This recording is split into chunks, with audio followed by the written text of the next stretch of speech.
Hello, welcome to episode 388 of the Sunday New York Times Read Along. My name is Neil Parekh. Sreenivasan is here as well, and we are looking forward to a great show today. We are live on Facebook, Twitter, LinkedIn, YouTube, Instagram, and our Digimentor's website. Please like, comment, share, do all the things you do to make sure that people can find this show. For everyone watching on replay, thank you for joining us at a time that is more convenient. 8:30 in the morning Eastern time doesn't work for everybody, but there's always such good content and good conversation. It's worth joining. We will be covering several issues. The Supreme Court's decision. Oh, who saw that coming? I mean, I thought that I was surprised when they actually pushed back on President Trump. He called them lapdogs, I think, and that's what I've thought most of them were for the last year. But we'll also talk about what I've been calling the arrest in Great Britain. I really wanted to avoid saying his name or the name of the person who this is all about, but we know it's the Epstein Files. We know it's former Prince Andrew. That was pretty shocking, especially the contrast between the U.S. and Great Britain in that regard. We will also talk about the Olympics. We have exclusive PDFs from the New York Times on our website of the Olympics, of Olympics coverage. We have their Friday, Saturday, and Sunday coverage. Yes, today's coverage, they sent it to us yesterday, and we were able to send it out by email. You can download it from our website, and we certainly hope you take advantage of that. And then later in the show, we will have a special moment, a tribute to Reverend Jesse Jackson. And we're hoping that our friend Walter Greason will be able to join us for that. But for now, let's bring on our host, Sreenivasan. Good morning, Sree. How are you? Good morning. So great to be here with you. It's a big news day with all that's happening in the world. But in New York, what we're worried about is what's been called a bomb cyclone that's coming, a snowstorm that's much bigger than the big snowstorm you may have heard about just a couple of weeks ago. They're saying this will be one of the top 5 snowstorms since the 1800s. So this is super scary. They're calling it a shutdown event, a lockdown event. And there's just so much going on with that. So a lot of people here in New York are distracted, but I see a lot of our New York friends are here. John is here. John, great to see you. Thank you for being here from the East Village. Rahadyan is here from Bayshore, Long Island. Hello, stay warm. Doug is lucky to be in California, but he's up at 5:30 in the morning, Doug. Thank you for being here. Diane is in Margate, New Jersey. Ken is in Cedar Rapids, Iowa. We're so grateful to everyone who's watching. Tell us how your Sunday is going, where you are in the world. Neil and I do this every Sunday, 8:30 to 9:30 a.m. Eastern Time on all these different platforms. And we want to do this because we love talking about the news. We want to fight misinformation, disinformation, and we're able to do this with the support of our wonderful sponsors. So we want to do a big shout out to Walter Greason and the Graphic History Company. We're very grateful to them for their support, and you'll meet Walter in just a few minutes. We're also grateful to Muckrack. Muckrack is the platform that every communications professional already knows, and journalists, you can get a free profile, verified profile, that we will put you in the world's largest directory of verified journalists. So you definitely want to check that out. And I see that our friend Mary C. Curtis is here with us. Hi, Mary, from Charlotte, North Carolina. Worried about my history professor's son in New York City. Please say hello, and please make sure that he is staying indoors. Kaveri is here. Kaveri is watching. She's from Ireland. She's been a guest on the show. Her book, The Inheritance, is doing really well, and she's going to be in New York in a few weeks. I'm excited about that. And Sudha is watching from Tampa, Florida. This is where we bring in Neil to say hello to his mom so that he can, this can count as a weekly call minimum, right? Feeling bad for my friends in New York due to huge snowstorm that's coming. Neil. Minimum or max? I mean, that's, I actually did, Sree. So this is a little joke that we do, and yes, I do talk to my mom more than just once a week. Okay. But last, I think a few days ago, I didn't talk to her, and I said, "But Mom, I talked to you on Sunday." She didn't. She will not be accepting that. I know, Bob. So that's great. Thank you, everybody, for being here, including Auntie. Deb is here in Fort Lauderdale, where it's National Margarita Day, and lots of hot topics today, of course. And I was in Fort Lauderdale just a couple of weeks ago, and sitting in the sun. I loved it. I wish I was there. And Kaveri says, "Badmash, Neil." Neil, do you know what that means? It's like some kind of chiding, some kind of yes, but I mean, naughty fellow is basically the way I would. Fellow. Yes, naughty fellow is how I would characterize that, folks. We have a lot to get through today, and we want to talk about everything that's happening. But we do want to, as always, I like to kind of check in on yesterday's headlines, and of course, yesterday was the big headline, the power, Neil, of the 6-column headline in a printed newspaper. We call it 6 columns because it goes across what are traditionally the 6 columns of the paper. Justices reject Trump's tariffs in key blow to his trade policy. And the subheadlines are: President berates court, vowing workaround. And with a 6-3 ruling, independence is declared. Now, before everybody gets too excited, as I did, please note that this could be just, most likely, just a temporary thing. It's Gorsuch, Amy Coney Barrett, and John Roberts who sided with the liberal justices. And we certainly have not expected a 6-3 in this direction for a long time. And I didn't expect to see it. So as Neil put it very well, that was a surprise. But doesn't mean that they're going to be voting against Trump on other issues. And also, Trump has already tried to put in more tariffs anyway. So he's going to, as he said in that headline, he's going to try for that workaround on this issue. I was proud to see Neil Katyal, who argued the case in front of the Supreme Court, defeat Trump's lawyers. He was a former Solicitor General of the United States, meaning he was the government's top lawyer arguing in favor of government government cases before. Now is on the other side, and nothing like seeing the son of immigrants challenging and defeating the president of the United States. This is what America is about, and he did that in a way that's so important that the world can see that. That should be what the story is. Doesn't matter whether it's about tariffs or anything else. This is a country where we can speak up, speak out, and hold the powerful to account. This was illegal, what he had done. The question now, Neil, is what happens to the $200+ billion already collected? And I love what JB Pritzker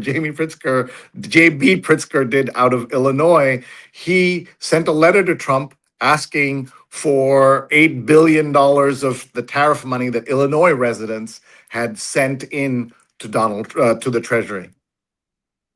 From what I read, I mean, yes, in theory, legally, companies are owed that money, but the lawsuits and the process of getting that back is going to be really difficult, and then I'm sure that the administration will drag its feet. I do want to say, Sree, before we dive into the paper, we do have our friend Walter Greason here with us, and we wanted to ask him to join us to just say a few words. This week, the other big thing in the news was that the Reverend Jesse Jackson passed away, and he certainly loomed large for a lot of us. I'll just share real quickly. Last year, I had the incredible honor. I didn't get a chance to meet him. This is the closest I came. I took a picture of him and the CEO of the John Lewis Foundation, and then at Selma, at the 60th anniversary of Selma. And then I was taking pictures of the march as well. I went to a convention, a rally, presidential rally that he held in 1988. I was 15. I went with my mom's union friends, and I will never forget that. But Walter Greason, we want to bring you on. Walter, thank you so much for joining us. I know it's earlier for you in Minnesota. Walter is a professor at Macalester College in Minneapolis. There's so much that you've been dealing with, Walter, and we do want to hear about that at another time. But the question that we have for you, Reverend Jesse Jackson, what did he mean to you personally? Thank you both, Sree and Neil. You all are brilliant, inspiring lights for me. And yes, it has been a very dark time here in Minnesota, but our people are strong and have shown the world a different path forward.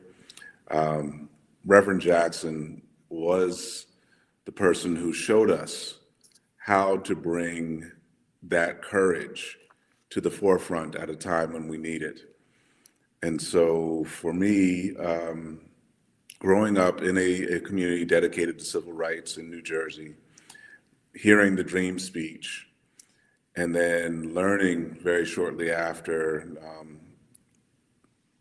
about the assassination of Dr. King, I saw the photos of a young Jesse Jackson standing at the motel, the Lorraine Motel, just minutes before Dr. King was killed.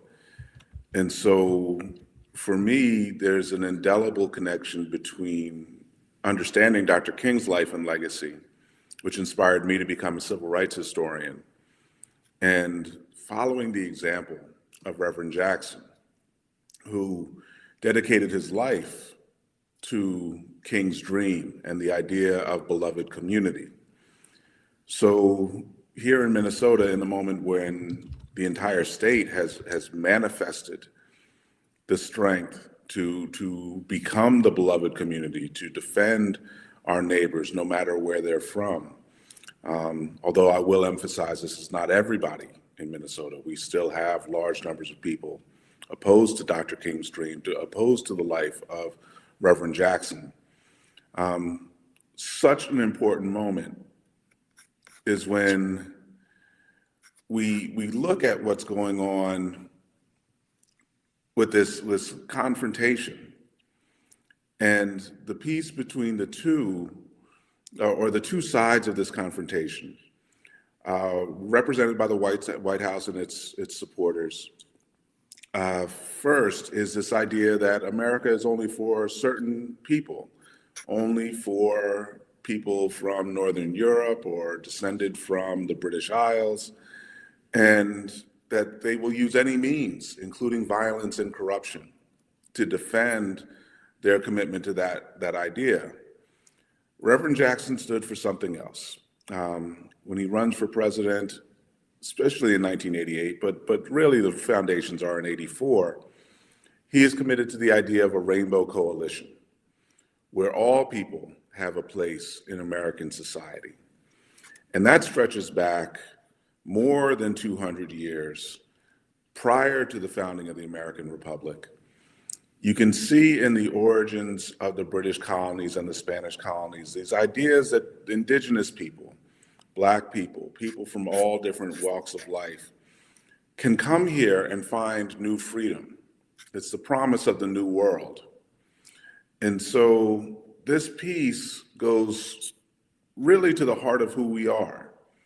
And it's really, for me, I'll say what the New York Times read-along has stood up and represented for as long as it's existed, for now more than a decade that you all do this every Sunday morning. This piece, Jackson represented the way of taking King's moral vision and turning it into action. He wrote and developed the structure of civil rights laws in terms of enforcement through the 70s and 80s. He turned that into economic policy, holding the private sector accountable for what needed to happen in actually to dismantle discrimination. If you were to look at the labor force at the time of King's death and then compare it to what the labor force looked like in 1988. It is so much more diverse. It has so many more people from so many different places. I thought recently about Jackson. He's born in 1941. And I looked back to his parents' lives, that the world they lived in the 1920s was dominated by the Ku Klux Klan. It was defined by race riots, the Red Summer of 1919, the destruction of Tulsa, Oklahoma.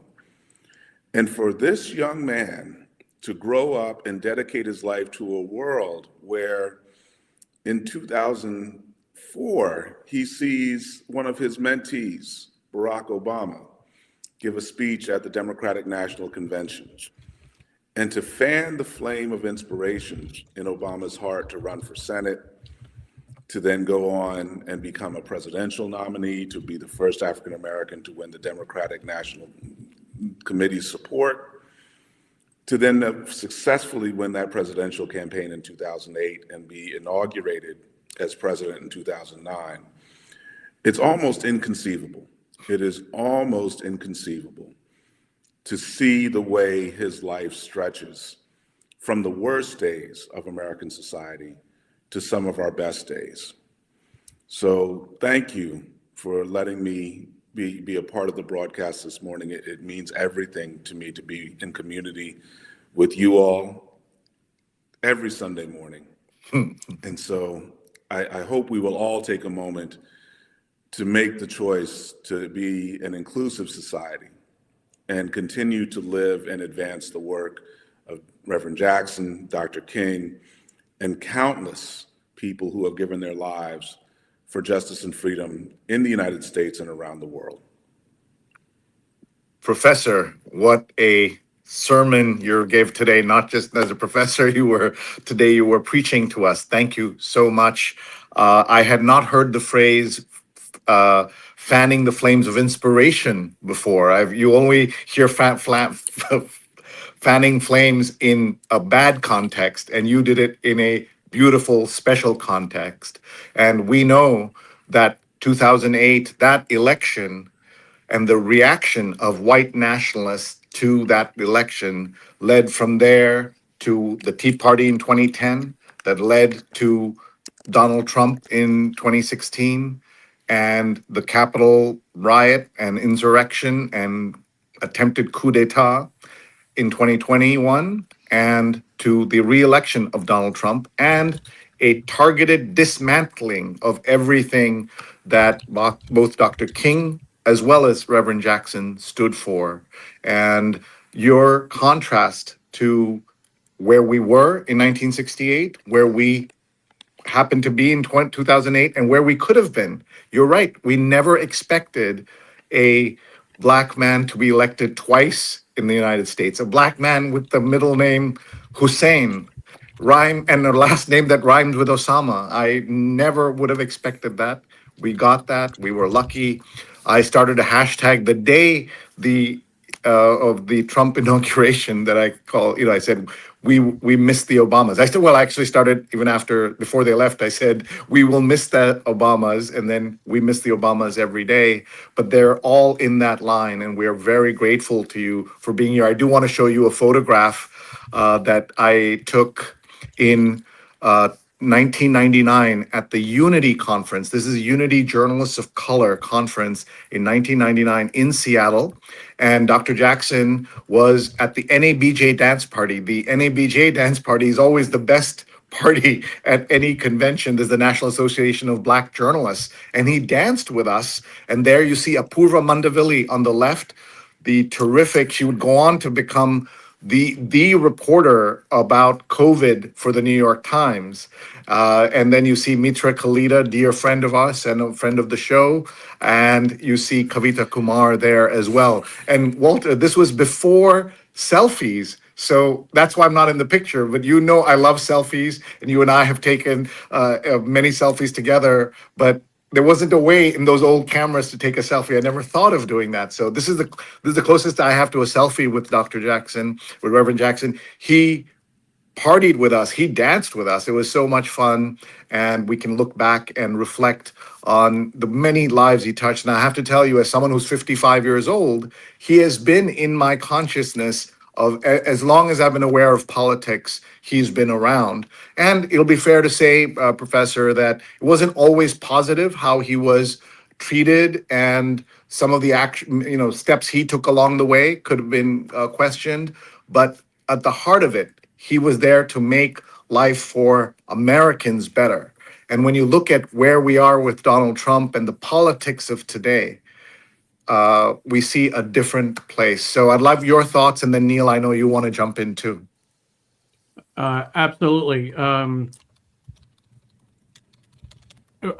I just wanted to jump in really to let the folks see some of the comments that I've been putting on the screen, because our audience, Walter, they loved you. The comments that we Let's saw. rerun them, Neil. Let's rerun them from Yeah, the top. exactly. Running the comments,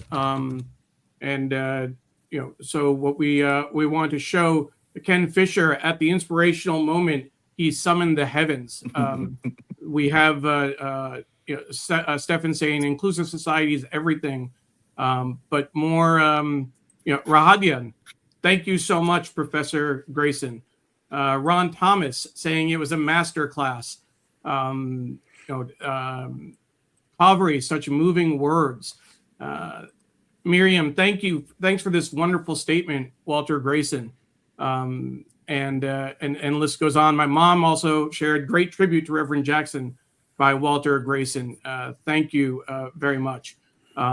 We'll say that there are other comments as well that are coming in, which is what happens when you go live on a show. We don't need to put them on the air.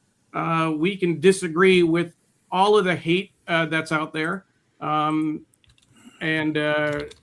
we will block the ones that are crossing a line. I think there's a way to do that. Find that that balance, but there's certainly some that are not appropriate to show. But and that was Chitachi's, I think, that also said, and Dr. Greason is the teacher. That was amazing. So just so incredible. And this is a little bit, Sree, you're showing the Jesse Jackson Sesame Street, but we don't have the audio on that. Yeah, I didn't play the audio, but there are two videos that have been circulating the most, I think. The first is the Keep Hope Alive speech, and from 1988 at the Democratic Convention, to see a black man standing there at the Democratic National Convention running for president, that was an amazing moment. And then this from Sesame Street, where he had a simple message where he said, I might be poor, and he had these kids shout a call and response. He's saying, I am somebody. That I am, this is, that was a very special thing. So I'd like you to reflect on both those videos, please, Walter. What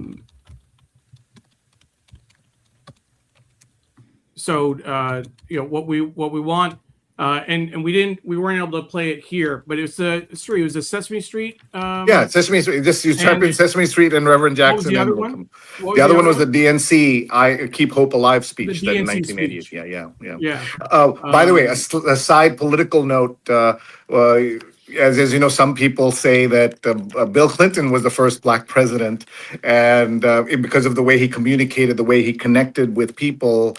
And in 1988, he gave the keynote speech, and he was so bad at it and so long, and it was long, and he was so bad that when he said in conclusion, people went crazy. And at that moment, if you said this man is going to be elected president in 4 years, no one would have believed it, or that he was the greatest communicator before Barack Obama in this context. No one would believe that. Let's go to Walter and ask for his thoughts on the videos. Walter, please. You're muted, Walter.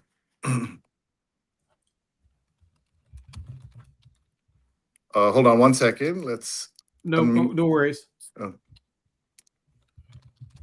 Okay, I think he's still muted. Walter, jump in when you can. We'll keep going here. Ellen says, so sad and wrong to have hate with this. And I love Walter's Dr. back. Chachi's comment. Okay, I love Dr. Chachi's comment. Thank you, Professor Greason. You're on. Go, Walter. So yeah, Jesse Jackson's presence in American culture is one of my favorite topics to talk with folks, especially since we're streaming and we're connected on so many different platforms. That in this moment, Jackson rises as television becomes the heart of American media. And so most people don't realize for the first 20 years of television's existence, most people only had a single television in their homes. It'd be a really large box sitting in their living room and folks would gather around it. Jackson rises as a voice in American society, not only as broadcast television expands and the major three networks start to rise, but also as cable television becomes real. And I think we have to link a lot of the power of his vision and what he's able to accomplish to the way he communicates on these new forms of media as they emerged. And so when you see the Sesame Street video, just really famous, very popular piece of a contribution to American culture, he's intentional about speaking to the youngest people, and over again, this message about I am somebody. Like, that's a really radical message in the United States in the 1970s. The backlash against the civil rights movement is in full flow. And so the effort to make people believe in universal human dignity is not a small deal. Like, see this in the context of coming out of the Holocaust, coming out of World War II, where the explicit opposite, that some people's lives don't matter. In fact, many people's lives don't matter. I would argue even most people's lives don't matter. And Jackson is saying, I am somebody to young people from all over the United States so that they believe in themselves and will stand up for their own dignity. You go further and you see the way he comes to the table. The contrast with Bill Clinton is really sharp and impressive, because I think this is a moment we're in right now, and it's probably the thing I'm most proud of here in Minnesota, is that for white American leaders to listen to immigrant voices, to listen to women's voices, to listen to Black people's voices, that was not acceptable. There was always minimizing the voices of people who were different, who were not white men, white Christian men, older, wealthy white Christian men in American society. And we still see this in the boardrooms and the editorial boards. Like, there are still these struggles about who has the authority and who has the legitimacy to be heard. And Jackson breaks that. He fractures it with his speeches in '84 and '88. By opening the door, he's actually mentoring Bill Clinton through his criticism so that Clinton is able to be a more compelling presenter, speaker by the time you get to 92 and 96. And so this process of how do we hear each other? How do we listen more deeply? This is being negotiated between 1988 and 1994. And you have a real solid commitment from the Republican Party led by Newt Gingrich to say, no, we're following tradition. We're not listening to all of these voices from people around the world. And we're particularly not going to listen to Black voices, liberal Black voices like Jesse Jackson. And so that piece of kind of turning who can be heard, not just into a political struggle, but into a cultural revolution, that's the power, that's the legacy of Jackson that makes it possible for us to see not just Barack Obama, but even though he's disgraced, you see John Edwards will use a lot of these same techniques. You'll see governors across the country today use these techniques. And so when I look at somebody like J.B. Pritzker, he's learned this lesson. I look at my governor here in Minnesota, Tim Walz. He has learned this lesson. I think we're going to see at the State of the Union when Jacob Fry responds to President Trump, you're going to see a very different sense of how people listen to each other and how do they then respond and kind of lead the broadest possible coalition. So now we can talk internationally and see this in Europe as well. I've seen recent comments from Macron that show this kind of awareness. But that debate is still the debate we're having today. Who Thank do we you listen for. to? How do they convey authority? No, absolutely. You're so right. And you taught me something. I didn't know that Jacob Fry was the mayor of Minneapolis, who's been besieged in so many different ways, is giving the response, the Democratic response, brilliant on their part. Normally, it's a senator or a congressman. Yeah, Neil. I think it's Virginia Governor Abigail Spanberger Oh, okay. giving the response. So I'm sure maybe there are two responses. Yeah, maybe there's there are something two. else. Yeah. But I want to ask, and before we let Walter go, want to point out this tweet I did in 2022. I'm talking to a hip hop expert here, so he'll forgive me if I get some of the nuance wrong. But I was listening to Changes by Tupac after many years, and I'm struck by the clever use of Bruce Hornsby's The Way It Is and the line about America not being ready for a black president, first written in 1992 and released posthumously in 1998. Barack Obama was still a ways away when he wrote, and although it seems heaven sent, we ain't ready to see a black president. It ain't a secret. Don't conceal the fact the penitentiary's packed and it's filled with blacks. Your thoughts? So, Walter, you see for the tweet about Tupac. Yeah. If Walter doesn't hear us, that's okay. This is one of the great lines, and it shows us that so many people, including Reverend King, did not expect to see a black president in the United States, let alone one that could be elected twice. And there have been many efforts before, including Shirley Chisholm running for president in 1972. But it was Reverend Jackson's 1984, 1988 efforts that made someone like Barack Obama possible. Walter, thank you so much for being here. But we do want to get his So thoughts this on Tupac, piece though. from Tupac, this makes a connection that is at the depths of my heart. Like I really wouldn't exist without this question, this topic. Hip hop is one of these signs of the way the cultural landscape changed in response to Jesse Jackson and the way the rhetoric of black ministers moved into popular culture. And so we have lots of debates in hip hop. I'll say partnership with you all through the graphic history of hip hop has been amazing for us the last couple of years. But this going back, people look at the origins of hip hop in terms of Malcolm X and Martin Luther King and Muhammad Ali, then going into James Brown and the kind of style of music that he produced, as well as things that come out of the funk and kind of R&B traditions through that same period. That piece where you see Tupac talking about the idea of the society not being ready for a black president, and then contrasting it with the prison industrial complex. These are some of the most important questions that I teach about in understanding civil rights history to this day. Just yesterday, I hosted a major conference at Macalester College on social studies education here in Minnesota. And one of the teachers who has just started her career was basically lining up and asking about, when we discuss civil rights, why don't we actually analyze what happens in our prisons? Why do we have these kind of secret areas of our society where no one really knows or cares about what happens to those people? And then she's making the point about teaching the children of people who are incarcerated, and how does she actually hear their voices and bring their knowledge to the table in classroom discussion. And so this piece about Tupac and the role that hip hop has done for us, there's only one real parallel that I see in terms of popular culture and its impact. And I talk a great deal about Law and Order Special Victims Unit. And that show changes our vocabulary about violence and sexual violence, domestic violence in American society.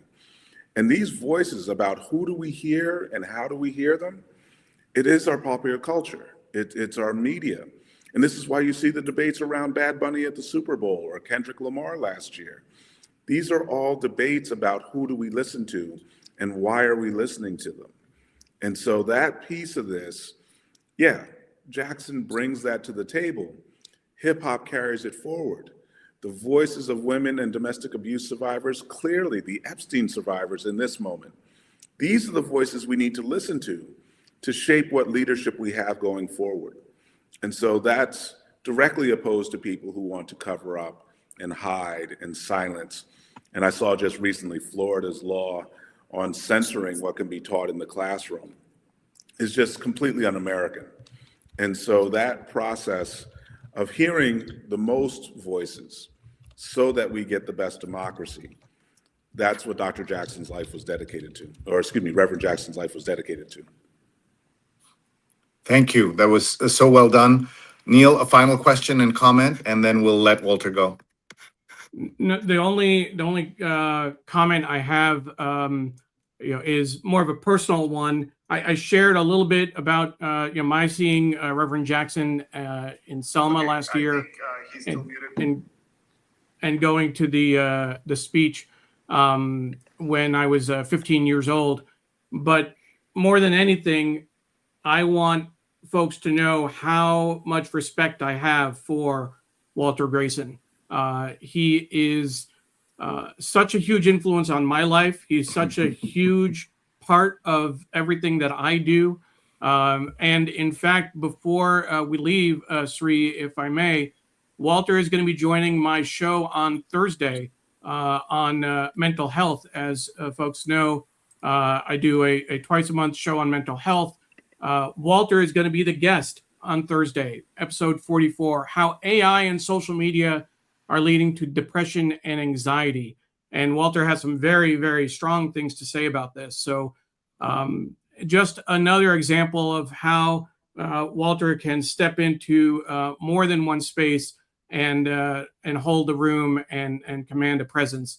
Walter, thank you, thank you, thank you.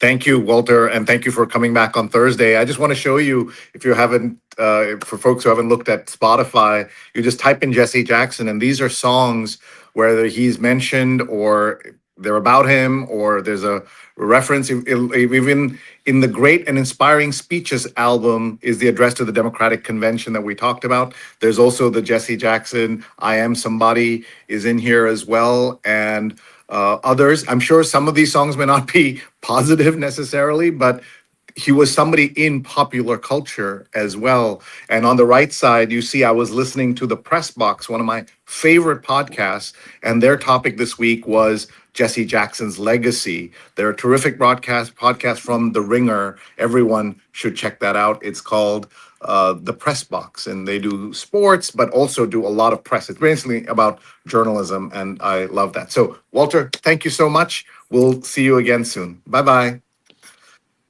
Folks, we have a lot to cover. This is today's newspaper, so I'm going to come in here. We do want to check out some of the comments here. With so many great comments from people coming. Ron Thomas calling this a master class is so special. Ron is in Indonesia today. He usually watches from Dubai. And there's so much going on. Mary's comment earlier that he is the teacher. Mary says, my friend and mentee, Michelle Singletary, financial columnist at the Washington Post, wrote a moving tribute that shared how Dr. Jackson's speech to her school changed her life as someone raised by her grandmom on assistance. And Michelle Singletary is one of the most influential journalists in the U.S. I believe the economics unit has been kept, so I hope Michelle still has her role. And look at what Rajan is doing. He is tagging Melanie. Everybody do that right now. They can watch the show as soon as it's off the air. This will be available on Facebook, Twitter, YouTube, LinkedIn, Instagram. Check out digimentors.group. We have not just this video, but in the read-along section, we have 3 special Olympic sections that Neil will remind us about. So Neil, what will we be seeing? Absolutely. Sree, we are just incredibly honored to have these 3 special PDFs on our website exclusively for the New York Times read-along community. our friends Tom Jolly and Wayne Camadoy, the print editor and art director at the New York Times, respectfully shared these with us so that we can share it with our audience. And I'll share the link directly to that coverage if you want to click on this. I'll put it in our various platforms. You get coverage from Friday, Saturday, and Sunday. And again, the Sunday coverage, it's more commentary. It was actually, prepared yesterday, but it's just really great. And then the other thing that's worth noting is that there's more coming in terms with the closing ceremonies, etc. But from talking with Wayne, what he said, Sree, which is interesting, is that people may not see those sections until Tuesday, possibly Wednesday, in the New York area because of the snow. Yeah. And it wasn't because of the potential for snow coverage blocking things out. It was they literally won't get delivered. It's going to be that bad that it's going to throw off the delivery for these sections. Well, one of the things we've always said is The that ones coming up. Yeah, I pay tribute to the folks who deliver newspapers. I have over the years shown photographs on Twitter of the newspaper lying in front of my house in a snowstorm at 3:50 in the morning. Andrew says, Andy Revkin, whose work you must check out on Substack, a guest on the show, friend of the show, might be worth touching on the news around the New York Times passing $2 billion in annual revenue. That's crazy number, especially at a time when there's that contrast with the Washington Post. Last week, we had Richard Prince and Pradnya Joshi, two former Washington Post journalists. Pradnya is still finishing up her term as the national editor, weekend editor of the Washington Post. We learned so much from this conversation. Please go back, find it on digimentors.group, and it was a very moving, important conversation, and I'm so glad we were able to have it. Folks, there's so many comments, we won't be able to get to them.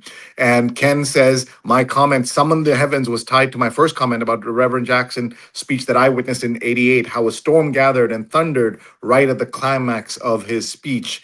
And Kaveri says, that's so profound. Hearing the most voices to get the best of democracy, best sort of democracy, applies totally and fully to India, Europe, all over the world. Last comment here, Friend Zone says, the cornerstone for the USA for MAGA is a white male being president. Trump is the backlash for that. Somehow, I could see all this coming as Obama's first campaign gained momentum, and several people have commented like that. All right, back to the paper, lots to talk about. The paper, we have about 15 minutes left to go through. Trump defiance on tariffs poses headache for the GOP. Clinging to unpopular despite ruling could hurt his party in the midterms. So many things could hurt the party in the midterms. But I keep saying I have full confidence in the Democrats screwing this up. What else? Trump plans to turn a people's park into a luxury destination. That's no sand trap. It's East Wing rubble dumped onto a public golf course. Golfing the municipal links in East Potomac Park, that's near Washington, with a mound of dirt and debris from the east wing of the White House. And this is the ballroom has been knocked. I mean, the east wing's been completely destroyed, and they're going to build a ballroom that no one else asked for. Once a cabbie, now a linchpin for the Kremlin's shadow war. That should be an interesting story. Rejuvenation in the Alps. This is a spa and hotel in Bormio, Italy. Hot springs attracted Olympics fans. And you can see it's cold, but they're in there. And deadlier risks if U.S. attacks Iran a second time. I think last time the world was lucky in how Iran responded or was able to respond to both the Israeli and American attacks. This time, they should be more prepared. A somber perspective from the skiers who got out as a doomed group arrived, sensing urgency before a deadly avalanche. This is what happened in the U.S. in Nevada, is what I believe I'd seen that headline. Remember, go to digimentors.group and you can get 3 Olympics PDFs available exclusively only on our site, because obviously PDFs are not on their site and they give it to us. The book review cover The mass market paperback, light in the hand and the wallet, once dominated, and on the wallet once dominated airport bookstores and supermarket media aisles. You may never buy a new one again.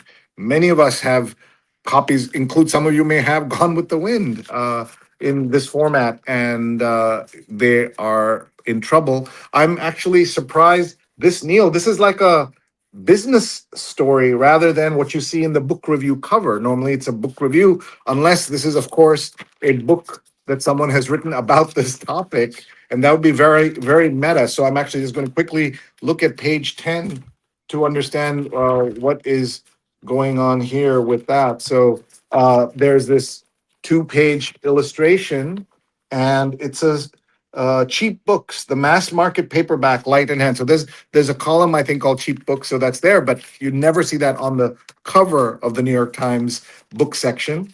Let's look at the Sunday Opinion cover. Is the relentless war against Ukraine's future, and very dramatic photographs here. 4 years later, the fighting is still underway, but already Russia has won so much. Exactly. Trump had promised this war would be over on within 24 hours of his taking charge. He said promised the war in Gaza would be over in 24 hours, and that has continued. People are still dying there, and of course in Ukraine, still it's terrible. Neil, jump in if you have a reaction to any of these. Otherwise, I'll keep going. And here's a barcode on the New York Times. This is really clever, Neil. Just look at this. I didn't even notice it at first because it looks like those those columns there. I guess this is called a colonnade, and the headline is Trump's break from the free market. The sheer breadth of his actions fits into no neat theory. Look at that cover. This is stunning for the Sunday Business cover. It is interesting to have the barcode there. My question is always, and we can scan QR codes, but we can't scan the barcodes that are used in commerce. But I'd be curious if the Times actually went a step further and actually had it connect to something that it reads, White House for sale, et cetera, something to that effect. Yeah, it's something that we'll experiment with and see. And you're right. They could have put in a secret thing in there, but I don't think we can do that. Here's somebody. We have, as we said, Neil, we have a lot of trolls who watch. Hate watching is okay. That's good. People are watching as long as you're watching. Here's somebody who says, we can read a newspaper ourselves, right? The question, Daniel Petticord 6079, is, are you actually reading a newspaper? Are you buying a newspaper and reading it? Are you encouraging the children, young people in your life to read a newspaper? Are you fighting disinformation and misinformation? That is the question, not whether this show exists because we know you can't read a paper, but we have a lot of people who actually can't afford the New York Times, can't afford a newspaper, and they watch us so they get a sense of what's going on in the world. We have people who have the paper in their driveway at 5:30 in the morning. Our friend Diana says that she decides what to read based on this. So we do this show because we love print. We don't know how long there will be a print edition, but it was predicted that the last newspaper would go out of style and out of business in terms of print by 2025. I think at least the New York Times and a few publications in the US are still here. And in places like India, print is not flourishing, but it is there in ways where America feels so diminished in the newspaper. So Neil, what is your response to this guy? Absolutely. And I think that the more important response, Sree, is not just that people can read a newspaper, and we're not reading the actual paper. I think that's an important point, right? It's a read along. We look at the headlines, we look at the cut lines, we look at the layout, the graphic design. We are looking at the way the news is presented, and then talking about that and reflecting on that, criticizing the coverage when we need to. It's more of a discussion about the news. But more importantly, what Sree has done over the last 10 years, and I joined him about 8 years ago, is that we've built up a community of people who join us on Sunday morning to do this together. That's the New York Times read-along family that I'm referring to in the banner, in the ticker across the bottom. We do this in community, not ourselves not alone on our coffee table or on the front porch or wherever. It's the comments that we get from people like Mary C. Curtis and Ken Fisher and Ron Thomas. The list goes on and on. It's the relationships that have been built up over time among the people watching together. If you're not part of that community, you just won't understand, unfortunately. But if you join us for a couple of weeks and start interacting with people, you might see what we're talking about. I will note that most of the interaction happens on Facebook. That's where Sree started the show 10 years ago when Facebook Live was first a thing. Sree dropped newspaper on the table and said, let's see how this Facebook Live thing works. He took out his phone and aimed it. And we used to talk about live streaming and how it works and the technical aspects of it. Now that we're on Facebook, Twitter, LinkedIn, YouTube, Instagram, and our website, people watch in a way that's convenient for them. But more of the interaction happens on Facebook, I think. That's my way, Sree, of saying thank you to everyone who has supported this show, who've joined us for the last 10 years. We are doing this because you're here. There's a small chance Sree and I might still do it, even if no one else was there, because we're crazy like that. But we do it because of the audience. So beautifully put, though I do want to say that I have a friend who has her husband who can't read newspapers anymore, listen to our show. She just puts it on the laptop or iPad. He just listens, and that's the way he consumes us every day. And I promised her that I would do the show as long as he was still interested in being with us. So that's very special. Chitachi says, you're too kind for explaining, Neil and Sree. That's fair. Here, Send It Vibes saying, did you cry foul when every other president made changes? No, you did not. Selective outrage is so unattractive. Well, no other president has taken an entire wing of the White House and destroyed it to do something that hadn't gone through process after process to get permission. This is you can't in New York, in DC. There are things that are landmark, Neil, as you know. You can't just you can't even change the facade a little bit. And here he destroyed it after saying he's not going to do much. If you remember, he said that. So Send It Vibes, you're wrong about this. And someone else said in the comments that you're lying when you say there are still people dying in Gaza. So I asked, are there still people dying in Gaza right now? The answer, yes. People are still dying in the Gaza Strip as of late February 2026, despite a ceasefire agreement that went into in October 10, 2025. There are sporadic hostilities, airstrikes, shelling continue to cause casualties. So, folks, don't just watch Fox News, and you will understand what is happening in the world in a more important way. Here is John responding to the comment and the story about the end of mass market paperbacks. He collects vintage. So your collection is going to be worth something even more, John. You should get that assessed. Rajan says Tuesday will be the 4th anniversary of the beginning of the Russian invasion of Ukraine. Just stunning to hear that and to think about that.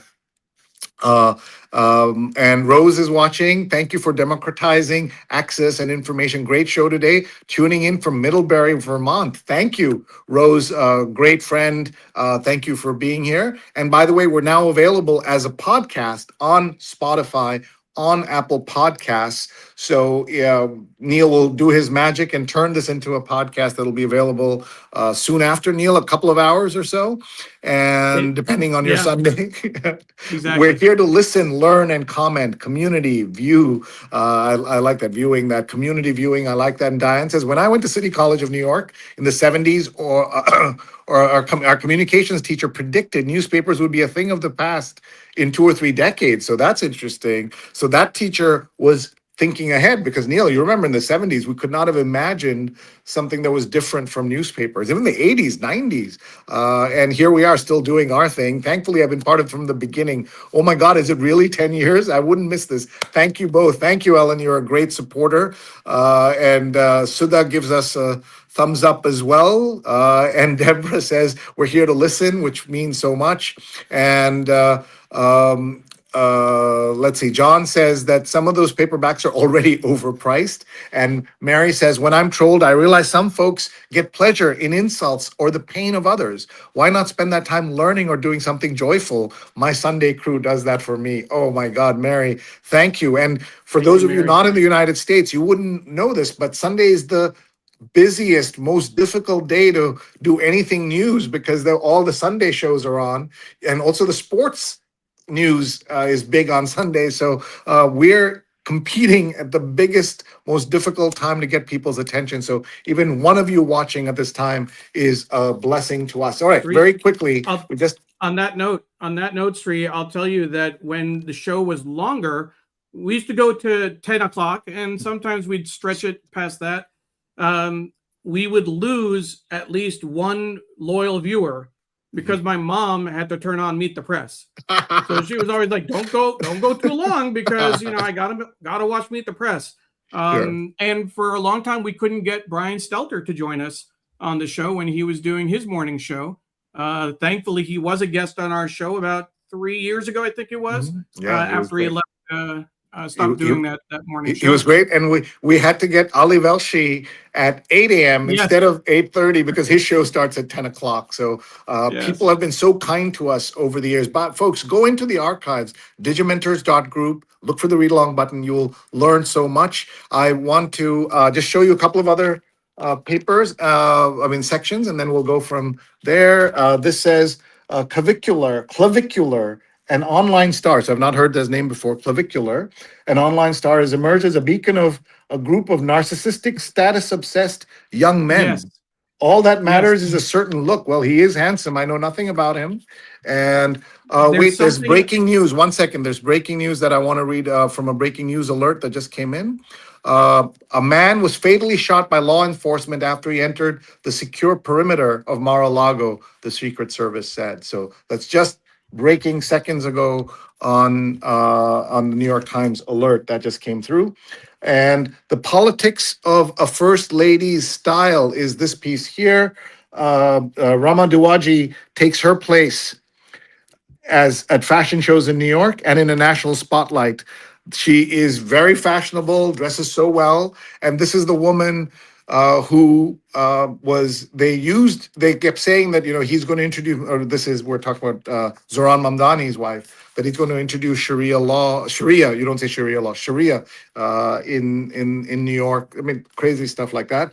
Neil, we still have gone 10 years without doing anything more than looking at the cover of the Times Magazine. You can see this would be a 2-hour read along. This is not the Times Magazine. We read the Times Magazine, which is different. We read that at the office of the editor in chief, and you can find that in our archive, Jacob Silverstein's office. This is the magazine. This is T, the Style magazine, and we've never been able to do anything with this. I would love to go to their office, Neil, and do something there or some other way, just a bonus episode. Sree, I think it's obvious if you pick up that magazine again, the one we don't read, it's T. And what's the full name? The Style magazine. Yeah, New York You don't Times Style expect. magazine. I mean, what would we be doing with Style? I mean, I'm just that's a little out of our depth there. Yeah, that's for sure. And the Times Magazine they all tried to break me. Giselle Pellicote, this is the brave woman who spoke up about her torture, endless torture by her husband and His friends. dozens of men.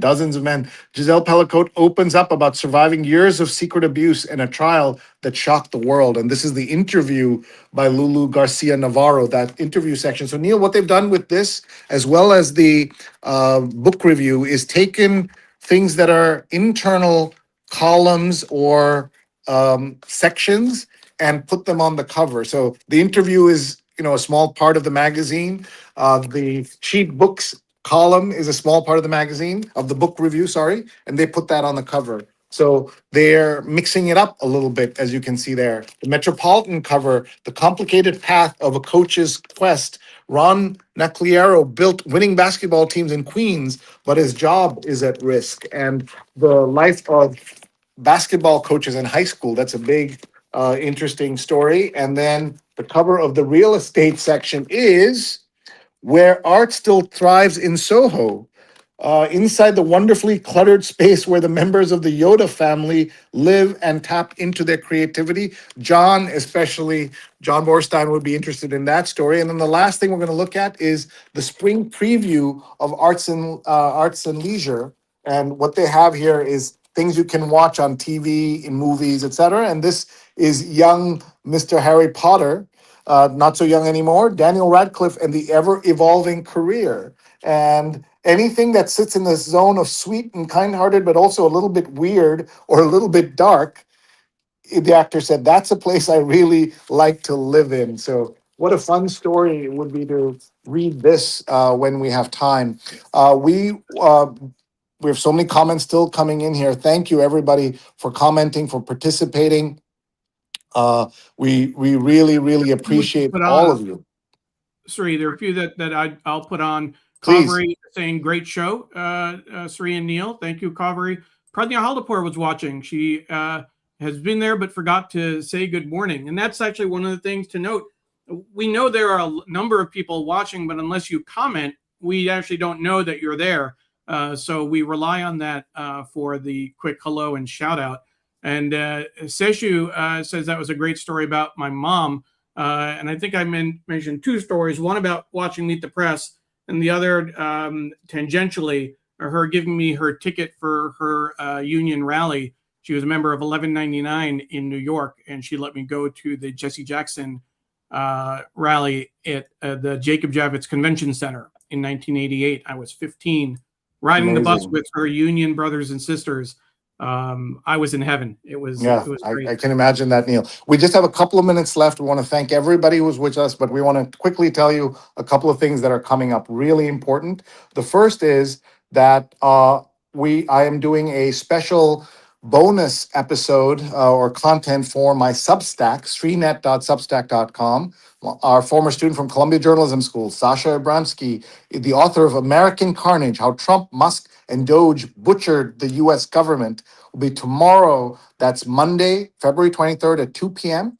If you subscribe to my newsletter, it's free. You will be able to see this.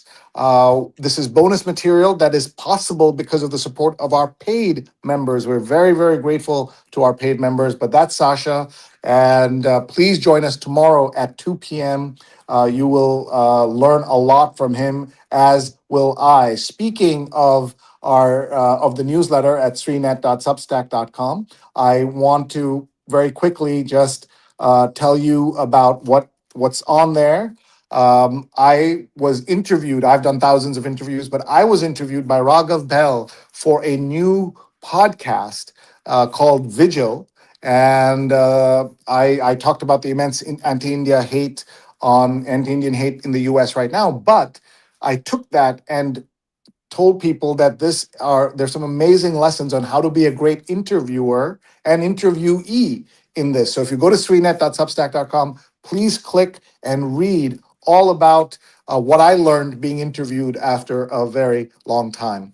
The other thing on the newsletter that I want everybody to know is thanks to our paid subscribers, we have been able to release bonus content, including a whole new channel called OK TV. You've heard of Prestige TV? You've heard of Peak TV? Well, we're talking about just OK TV. And these are our friends, Zach Peterson and Tara Ruff, write about this. Harlan Coben was the first one piece Tara wrote about. Harlan was a guest on our show. And then Zach wrote about Tracker, which is a big show on CBS. And I told my story about television and my relationship with television going back. I'm 55 years old, so I presume 53 years, 52 years, something like that. And people who appear in here, Bruce Springsteen, William Shatner, Alec Baldwin, Nicole Kidman, Bill Pullman, and Arnold and Dudley from the show Different Strokes, and how I was saved from a very close family friend who was a pedophile, saved from him because I had watched Different Strokes and a famous episode there was a national conversation in 1983 about the friendly bicycle man in town and in the show. And so please check out sreenet.substack.com and look up OKTV. And then finally, one more thing I'd like to promote so that all of you can see it is our friend, our very good friend Shankar Vedantam is on tour with his incredible podcast called Hidden Brain. And Hidden Brain is a podcast that everyone should watch. It's one of my favorite podcasts, and he's doing a live tour. So if you go to hiddenbrain.org, you can watch him live in Philly and in New York. It's coming up in March. You don't want to miss this. You will learn so much. Please tell your friends who already like Hidden Brain or don't even know the show to check out, and they can go to hiddenbrain.org and find out all about the show. So please go to hiddenbrain.org and look for the live tour section and buy your tickets. You will love the show. We have some comments here from folks who are watching. John says, it was TV that led me to flamenco, and he has a whole website about flamenco in New York. We have some other quick comments. Neil talks about that show with Different Strokes. Is a very powerful episode. And Neil, you mentioned earlier the show you host for all of us about mental health. It was on the New York Times Sunday Read Along where you opened up unprepared, unexpectedly. You decided to share about an incident or series of incidents that happened in your young life. And that was one of the most moving things I'd seen and most brave things I'd seen anyone do. And I'm so grateful to you for doing that. And your show, which is now in its third season, is a direct result of the work that you have done to help everybody improve their mental health. Please check out on Thursday. Walter Greason will be back. Walter will be talking about the damage that social media, AI, and all of this are doing to mental health. And by the way, there's a really important point, Neil, that I hate it when you see African American experts brought in to talk about so-called African American topics. You don't see them talking about national affairs as much as they should. International affairs. When was the last time you saw an African American being interviewed on mainstream television news about Iran or the war or any of the wars? Because bookers and producers think of interviewing Black folks for Black topics, so-called Black topics.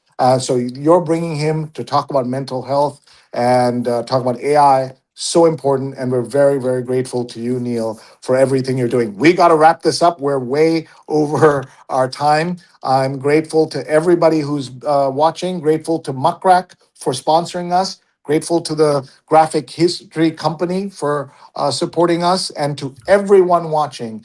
You make a difference in my Sundays and my week. We're so grateful to all of you. Please subscribe to the podcasts on Spotify as well as on an Apple Podcast. Rate us, that makes a difference. And thank you for subscribing to my main newsletter. Will always be free. That is my commitment. Sreenet.substack.com. Neil, you're over to you to say goodbye. I'll just mention Sree was talking about the mental health show that I'm hosting now. This is the third year of the show. And Walter Greason is going to be our guest, talking about how AI and social media are leading to depression and anxiety. That is our topic on Thursday. And I just wanted to say, Sree, thank you for the reference to that show. And just I love to link in Facebook. That show is actually was the second kind of the follow-up to a year-long series of shows I did on interviewing male survivors of sexual abuse, and that's what Sree was referring to. And I shared that story for the first time in a blog post. It was after talking about mental health for a year that I realized it was easier for me to talk about my history being abused than talking about mental health. So I challenged myself to do the show about mental health, and we've been going strong ever since. So that episode of Different Strokes, I remember very, very clearly. It was very powerful.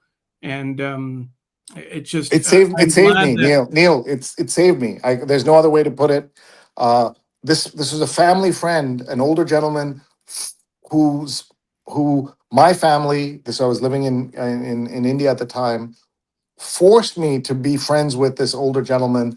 It could have gone very wrong, very, very, very wrong. And he knew just the right buttons to push to engage a 13-year-old, 14-year-old yeah, boy. And it was very unfortunate. So, Neil, thank you for all you're doing. It helps so many people, countless people. Everybody, you can see the entire show after it goes off the air on Facebook, on Twitter, on Instagram, on YouTube, on LinkedIn. And also, please go to digimentors.group, get those free PDFs. If you go into several of our episodes, we have them. Neil, maybe we should collect all the PDFs in one spot and people in can one just place. Yeah, get them. And because those are not just collectibles, that's not important, but something you can share with your kids, your family members. Share it with the school. Send it out absolutely. to everybody. They want us Some of to them are send it. timeless. Yeah, and Some are many timeless. of them, the recipes, the Yeah, kids content, all of that. And Ellen says, what I really miss are the tours at the Met on Sundays with Sree. When I was chief digital officer at the Met, I used to do these tours. And Ellen, what I'm going to commit now is to everyone who subscribes to the paid version. Again, it's totally optional. If you can afford to pay the $5 a month to subscribe to the paid version of the New York Times, sorry, to the Substack, sreenet.substack.com, I will commit to offering multiple personal tours within groups at the Met this year. So please sign up. Ellen's already a subscriber, a paid subscriber. So very grateful. Neil, let's wrap up this show. absolutely. Because apparently we're a bunch of chatty Cathys, and we're Oh, going a little long from our hour. But I will say that the session with Walter was well worth it. So if you missed that, watch from the beginning when we're done on Facebook, Twitter, LinkedIn, YouTube, and our Digimentors website.